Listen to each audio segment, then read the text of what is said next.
کیا مسئلہ ہے؟ کہنے لگی حضور میں نے حضرت بہاؤالدین زکریا سے ملنا ہے۔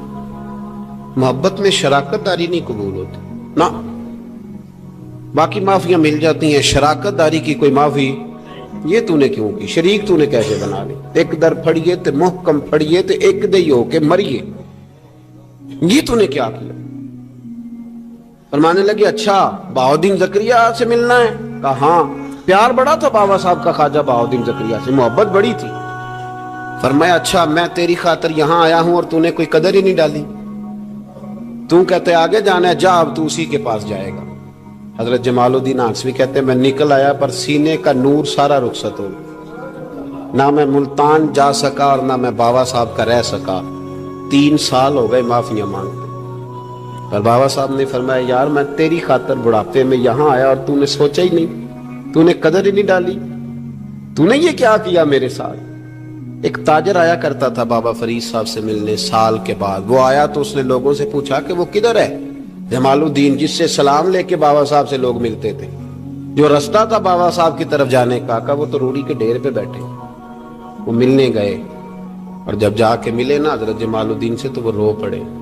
کہا کیا ہوا؟ کہنے لگے بس ہوا یہ کہ میں اس کی قدر نہیں ڈال سکا، جو قدر مجھے کرنی چاہیے تھی نا یار کی میں وہ قدر کر سکا، میں قدر نہیں کر سکا، یہ مجھے سزا ملی۔ کہا ان سے کہنا معاف کر دے۔ وہ تاجر بڑا پیارا تھا، بابا صاحب رات کو پیر دبا رہا تھا، وہ تاجر بابا صاحب کے، اس کا خیال تھا لوگ سارے جائیں گے تو بات کروں گا، پیر دباتے دباتے ساری دنیا چلی گئی، وہ بیٹھا رہا۔ بابا صاحب بولے، فرمانے لگے جاتا کیوں نہیں؟ جمال الدین کی بات کرنی ہے، جمال الدین کا ذکر کرنا ہے، چل کر۔ میں کہا حضور اب دیکھا نہیں جاتا، مہربانی فرمائیں۔ فرمایا یار اس نے دیکھ میرے ساتھ کیا کیا ہے، میں علاقہ چھوڑ کے یہاں آیا اس کی خاطر، اور وہ کہتا ہے میں نے آگے جانا ہے، اس نے توجہ ہی نہیں کی، اس نے میری محبت کو سمجھا ہی نہیں۔ فرمایا اسے کہنا میں اسے بھولا نہیں، میں روز اس کے لیے دعا کرتا ہوں، جا تو کہتا ہے تو اسے لے آ۔ حضرت جمال الدین ہانسوی جب آئے نا، اللہ والے پھر بھی سامنے والے پہ الزام نہیں ڈالتے، جب آئے نا تو کمزور ہو گئے تھے، وجود کمزور ہو گیا، آنکھیں باہر نکل آئیں، تو حضرت بابا صاحب انہیں دیکھ کے نا انہیں پھر بھی کچھ نہیں کہا، کہنے لگے فرید الدین، اپنے آپ کو مخاطب، فرید الدین یہ تو نے کیا کیا؟ کوئی اپنے جمال کا اس طرح کا حال بھی کرتا ہے؟ ان کو جب معافی ملی تو وہ رو پڑے، کہنے لگے حضور میرے لیے دعا کریں، اب میں رضا میں ہی پردہ کر جاؤں۔ ان کا انتقال ہوا اور بابا صاحب نے خود جنازہ پڑھایا۔ سنو بخاری شریف، سنو بخاری، صحیح بخاری، حضرت عمر فاروق رضی اللہ تعالیٰ عنہ فرماتے میں تورات پڑھ رہا تھا، نبی پاک علیہ السلام مسجد نبوی میں آئے تو میں تورات پڑھ رہا تھا، تورات۔ حضور نے آتے پوچھا عمر کیا کر رہے ہو؟ یا رسول اللہ صلی اللہ علیہ وسلم تورات پڑھ رہا ہوں جو حضرت موسیٰ علیہ السلام پہ نازل ہوئی، اللہ کی کتاب۔ نبی کریم علیہ السلام، حضرت عمر کہتے ہیں کبھی مجھ سے ناراض نہیں ہوئے، پر آج حضور ناراض ہو گئے، چہرے پہ جلال آیا، اور محبوب کریم نے فرمایا عمر مجھے اللہ کی عزت کی قسم، اگر آج حضرت موسیٰ حیات ظاہری میں ہوتے تو میرا کلمہ پڑھ کے میری فرما برداری کر، اور تو ان کی کتاب پڑھ رہا ہے، ان کی کتاب۔ مسلمان کو کسی اور طرف نکلنے کی اجازت، یہاں تو گھر میں بھوک ہو نا تو بندہ پڑوسی کے گھر سالن لینے جائے، اور اگر ہر چیز تجھے اپنے گھر ملے، ہر خیر تجھے ملے، پھر تو دائیں بائیں کیوں جائے؟ کس لیے جائے؟ تھوڑا سا اپنے اندر استقامت پیدا کریں، دین کی تہذیب کو بچائیں۔ ہم نے ساری سنتیں کیا ادا کرنی ہیں میرے بھائی؟ ایک مسواک ہے نا ہمارے گھروں سے وہ بھی رخصت ہو گئی۔ امام شورانی فرمایا کرتے تھے جس گھر میں مسواک ہو اللہ کے فرشتے اس گھر کا دیدار کرنے آتے ہیں۔ اس کی جگہ بھی ٹوتھ پیسٹ آ گیا، ذرا انگریزی کا لفظ ہے نا تو اچھا لگتا ہے، ذرا لوگوں کو پتہ چلتا ہے وی آئی پی ہو گئے سارے۔ خدا کا خوف کریں، اپنے دین کے ساتھ اپنے آپ کو وابستہ کریں۔